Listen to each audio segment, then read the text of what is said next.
Hello, and welcome to Phoenix Home Ed. My name is Ariel Phoenix, and this is the introduction to this channel because I feel like I've just started putting up content and segued into it without explaining myself, introducing myself. So this video is meant to be just an introduction to home ed, the home ed journey that we're on, the channel and the website phoenixhomeed.com, and what my plans are. So one of the main reasons I'm making this video is because I'm all over the internet for the various things I do with business, with my books, with SEO.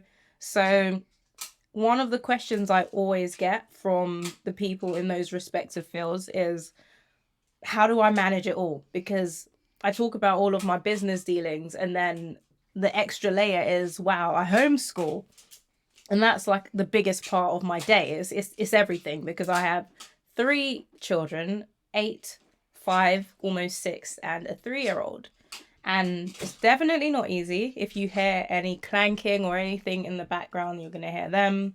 I wanted to make this video as real as I could. So there's a child and hopefully they're going to play ball, because I just told them, as you do before you get on the phone or anything like that, you say, look, I'm going on the phone, just be quiet a bit. Okay, so I'm going to start with the why I decided to homeschool, why we decided to homeschool. It's a joint decision. How we do it, how I do it, because it's mainly me doing it, and how I juggle the homeschooling and the business, which is not very well, if I'm honest, straight up, not very well, but I do it. And for anybody considering homeschooling, why I've made Phoenix Home Ed, why I decided to document it after all this time. Because it's been a while. I've started documenting bits here and there, but I said to myself, I know that I would have liked to have just seen somebody's journey, somebody like me going through it, similar ages, and someone that just keeps it real and honest. And that's what I'm attempting to do here. So why we decided to homeschool. There are many reasons, but the main ones will be dissatisfaction with the current schooling system. So one, I was fortunate to have an example. I'd never seen any family. I never knew of any families that had homeschooled, but I was fortunate to have a great example in that my husband's younger siblings were both homeschooled. He was almost homeschooled. And from interacting with them, from the time I met them, they were young teens at the time. They're grown in their 20s and they're doing well. They're very smart, think for themselves.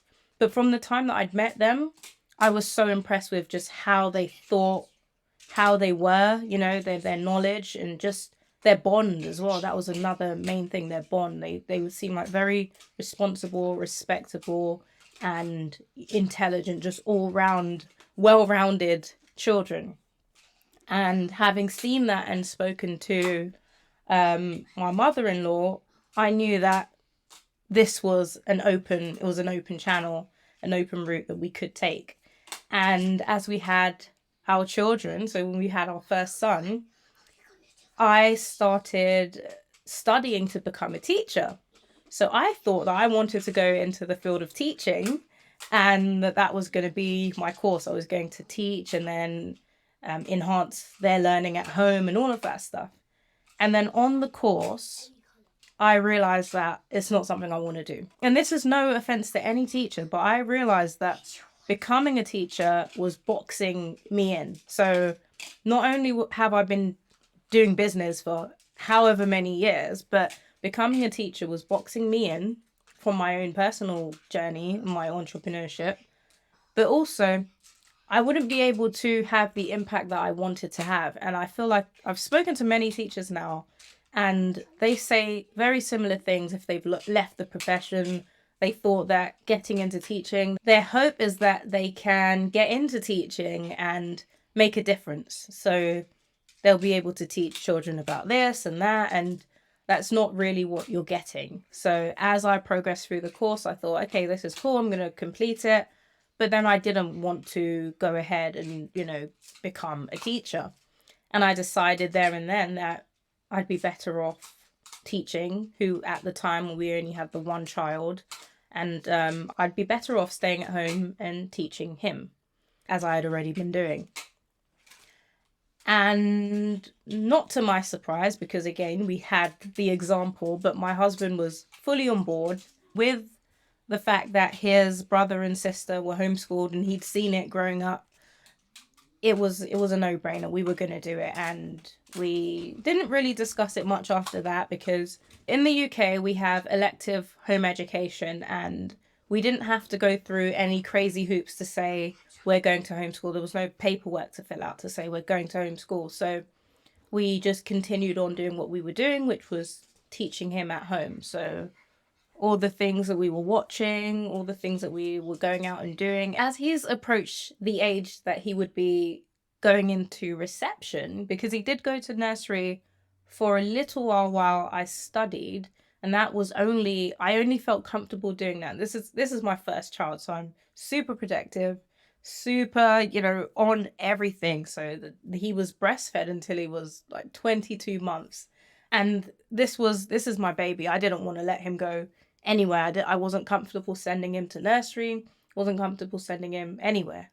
So I was at home with him most of the time, and then I had to continue my studying. I had a childminder who was a family friend, and then we had a family nursery. So my cousin owned a nursery, and even though it was a bit further than the nurseries in the area we lived, I would drive down and I'd bring him down there, and I was able to do my studies. But after that time, after the nursery period, I wasn't putting him in reception, and we just continued on with the homeschooling from there.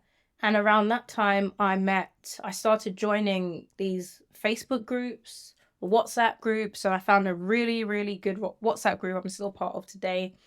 And they just had they had so much information. So within that group, there were parents who had homeschooled from baby, just like me, up until teenagers, so they've got multiple children they've homeschooled from the beginning, or they've taken their children out of school. Just so much experience within that one group. So you could ask any question and they'd have all the answers, pretty much all the answers, all the resources, all the answers. And I was so grateful for that, because you realize, I think when we look into homeschooling, or when we start, or even if you just have the idea, you're not sure how much people actually homeschool, or how many people are there that do this. And without doing that research, it looks like it's a small pool of people. It seems like this thing that, it's so weird, like homeschool. Like, why would you do that? We have public schools, we have private schools. So finding that group and finding that so many people, and within my area, this was when we lived in London, so there were way more, but finding so many like-minded people that you could talk to about everything, and they, give you all the information. They've already traveled that route, so you've got many ears, and then all of these Facebook groups answering these questions, sharing resources, all of that stuff. It's so empowering. So around that time, we joined these groups. We were going on all the trips and stuff. We were doing our own outings. We were doing residentials, or we'd go out to camping and farms and all of that stuff. So we were very much involved in the community. And I'm kind of skipping over quite a bit, because in that time I've had baby number 2, and then COVID, and baby number 3. But we've been refining our way of doing things ever since then. And when I say refining, I don't mean I've had this perfect schedule and I've been fine-tuning it. Far from, because the children are so young. So my oldest is 8 now. He'd be the only child in school, and he'd be in year 3. So the 5-year-old would only just be starting reception, or year 1, and she'd be in year 1 now. And the baby, the toddler, would be toddlering. So very early in the journey, but so much has happened, because I've had the knowledge that I would homeschool all of them from pretty much the beginning. So where do we go from here? So that's the why. I kind of explained the why in a roundabout way. So let me try and rein that in. So the why: didn't like what I saw of the school system. And then the basic stuff, and I'll be honest, when I say the basic stuff, it's wanting to spend more time with your family, with your children, wanting to experience those moments with them, and enjoy their childhood with them, which has been the most rewarding thing ever. Learning with them. So as I homeschool, as they grow, I'm not missing anything. I'm seeing everything. We're seeing everything. We're capturing all of these moments, teaching them what we want to teach them, teaching them how to think, not what to think, instilling our morals and values into them from an early age. Because once they get into the school system, whatever the school system wants to teach them is what they are going to be about. And if you don't like the outcome of the general outcome, then you have to do something different. Another reason is I am a stay-at-home mom, stay-at-home wife, work from home, whatever label you want to give it. I've always been an entrepreneur and I've always made money online. So I've always had a way of doing that despite my husband's economic ability. So, and I want to say that because I know I've had questions from single mothers and questions from people co-parenting and whatnot. So their situation won't necessarily look like mine, but I also want to be able to talk to mothers who, again, if you're a single parent or whatever your circumstances, there are ways to do this. And a big part of why and how I'm able to do this is the fact that I make money online. And that's always going to be at the heart of this. So being able to be self-sufficient with the internet, this allows us to do this in an insane way. So even if you don't have that work from home job, I forgot to mention one of the other reasons, which is the flexibility. So I said being self-sufficient, being that I make money online, having the children close and not missing anything, not liking the school system. The flexibility is a major pull because you can travel when you want. You can do all kinds of things in term time when all the other children are at school. So the off-peak passes, you can save so much money on off-peak passes and just have a blast. You can go to Legoland when it's empty, see life. All of these things were contributing factors to, the overall decision to homeschool and continue homeschooling. So these are things to consider. If you're watching this because you're curious about homeschooling and haven't started, then these are just some things to consider. Of course, there are many downsides. Yes, I work from home, but how much can I actually dedicate to my business with 3 children running around? Rambling on a bit, but that is the basis of the why. That's why we decided to homeschool. I say I a lot because it's me doing the majority of the homeschooling. My husband works outside of the home, so I'm at home homeschooling, parenting. And another thing that might be a plus, because I hadn't planned to send anyone to nursery or anything like that, but another plus would be, if I were, is that I'm saving a bunch of money on childcare. So I work from home and I don't send the children to a childminder or nursery. And if I had to go out to work, then we'd have to pay for childcare. And with all the other reasons, it's just better. It just makes the most sense that we're at home and that's what I do. And it's what I want to do. That's the main thing. So working online, whether that's freelancing, running your business, or even working from home where you have to log in and do meetings now and then, because I do know quite a few parents that do that. How is it done? How do I work from home and homeschool and actually parent? Because homeschooling is the education portion of it, and then actually parenting is a whole big thing in itself. So it's pretty much, how am I running my business and parenting 3 children under, let's say under 8 now, or under 10. And I'll be honest, and I tell everybody, I'm just about doing it. I could be managing it so much better than I am, because I have so much trouble sticking to schedules. So I do set them, and I do very well with setting them. And when they work, they work. So to anybody who can make schedules and keep to them, I absolutely recommend setting schedules. In fact, in homeschooling, having a schedule, a nice schedule that has some flexibility, is the best way to do it, in my honest opinion.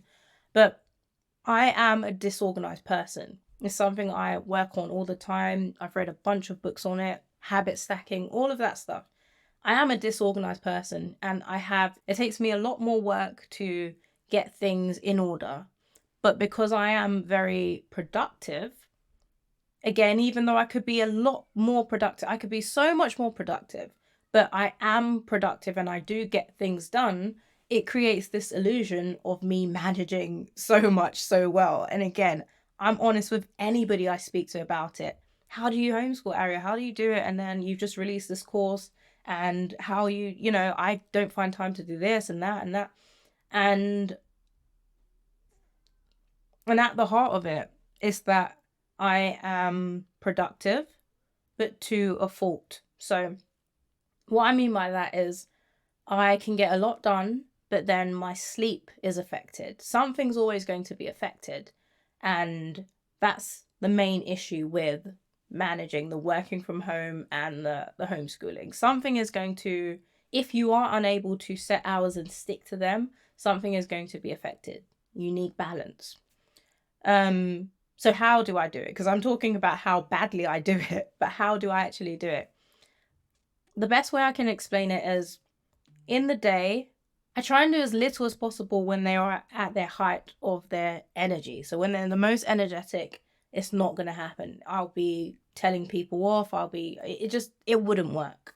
So I try and do as little as possible in the day.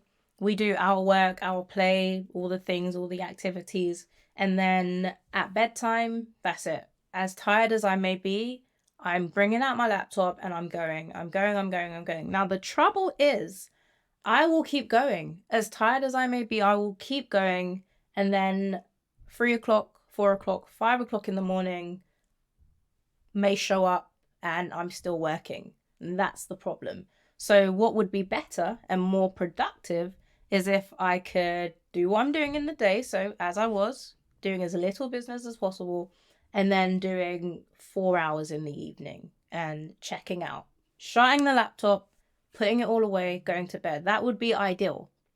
But because of the hyperfocus and the possible ADHD, undiagnosed, self-diagnosed, I'm able to just hammer it out and go and go and go. And when I'm putting out a course, when I'm starting a new website, when I'm building a plugin or making some software, making a tool, I have that hyperfocus, which means I could probably do a few weeks work in a few days, but then I'm burnt out. So I don't recommend doing that, but I'm being honest and telling you how I do it or how I've done it to make the big leaps in my business. I'll say the big leaps, because after you've done those big leaps, or personally, after I've done those big leaps, I'm then able to just throw in little bits, like a couple hours here, a couple hours there. And that's not the way I like to work. I like to do those big leaps. I like to do these marathons of work.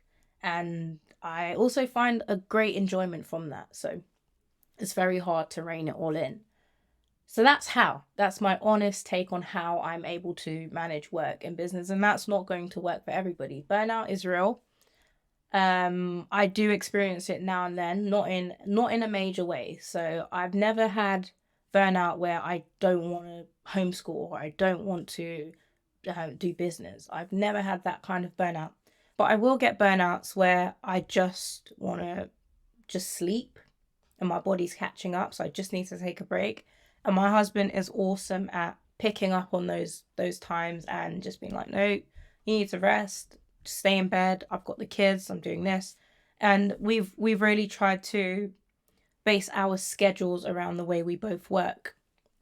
And that's, to be honest, that's an ongoing battle, trying to figure out his work schedule, my work schedule, parenting, homeschooling, and time together. That's a whole different video. I can feel my throat getting a bit coarse.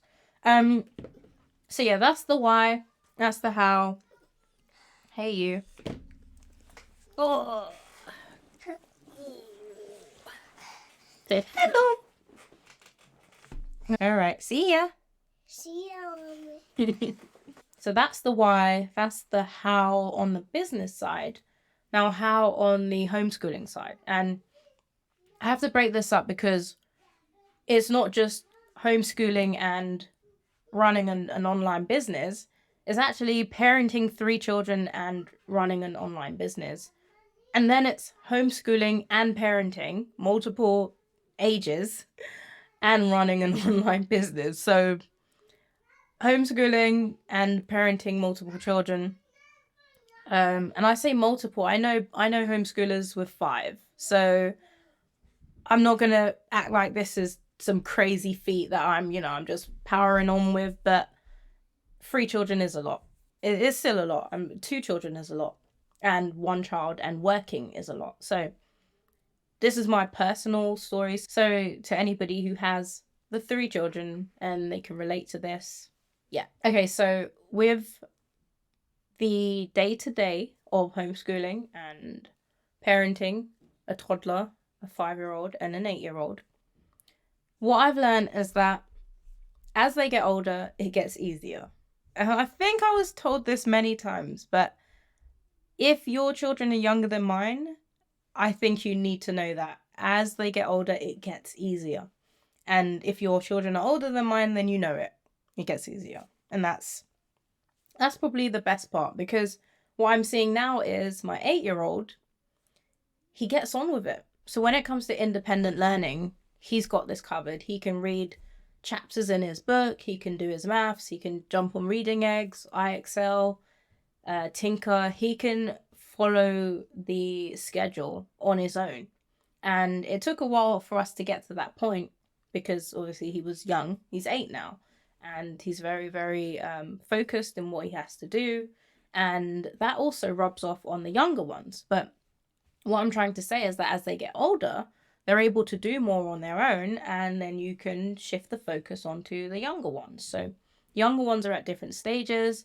They don't require this intense learning schedule. They're pretty much playing, but as they interact with each other, they're doing a lot more learning. So that could involve the older one reading to the younger ones, and the younger ones doing work together on the iPad or doing some puzzles. They just get to learn together, and that's what makes it easier. So finding ways to integrate the different tasks, so they'll have independent learning, independent things they do on their own for their age, and then having things that they do together, playing together, all of that adds to the learning experience. And of course, there's not so much pressure. It doesn't have to be this pressured environment where you're doing this for your age because you need to take this test. That's not what we're doing. We're focusing on our individual strengths and weaknesses, and we are enjoying ourselves. So as much play, as much fun as possible. So that's the how with the homeschooling multiple ages. I guess if I could condense it, it would be finding opportunities for them to play together, making the most of independent learning. No matter what age they are, they can do some form of independent learning. If it's based on their interests, there'll be things that they like to do. And this is also where technology really shines, because these apps, people were so negative about iPads and technology and whatnot, forgetting that that's the world that we're in. That's the world that our children are growing up in. And ignoring that stuff altogether is probably going to be detrimental to their overall development of, the world that they're growing into. So technology is big in our household, and there are times that we're on it and there are times we're not. So there are days where there's no technology, there's no use of technology, and there are time periods where this is what we're doing on the iPad and then we're moving over. So everything's based on balance and structure. Everything is based on balance and structure. There's also a lot of parental control on these devices, and that's something I do need to make a video on, because some parents have asked, how do I manage what my child's doing on the iPad and whatnot? And as a parent, you do have a lot of control over the time they spend on a given app and what they do, what they're able to do on these devices. So that's a big thing. And our devices in our house, they're all geared towards education. So you can't just go in the App Store and download games. You can't do all those things because there are parental controls. And yeah, and that's all I'll say on that. So managing the time, scheduling things, making the most of all the things we have in our homeschooling toolkits. And these are apps, these are technology, these are kits, STEM kits and science experiments and all of those things. Art, just basic art, drawing, watercolors, painting, all of those things. Some do require more supervision than others, but again, finding opportunities for them to learn together and then adapting based on their level, the level that they're at. So I don't want to make it more complex than it is. It really is just doing things that your child likes and making them into educational experiences. Spending a lot of time outside, spending a lot of time at the library, at the museums, free things, many, many things. And before I wrap this up, I'm going to briefly talk about why I decided to start Phoenix Home Ed. And it's pretty much everything I've explained before, which is looking at the system and the public school structure, whatever you want to call it, looking at it and deciding, okay, I don't really like this. And it's not the norm. And you have to accept that you probably will be judged a bit by your maybe parents or parent-in-laws, in-laws. You may be judged a bit about it because stop being a baby. You're not a baby. You're not a baby. You're not a baby. You may be judged and feeling alone. So knowing that you want to do it, but feeling like you may be judged or you're not equipped to do it.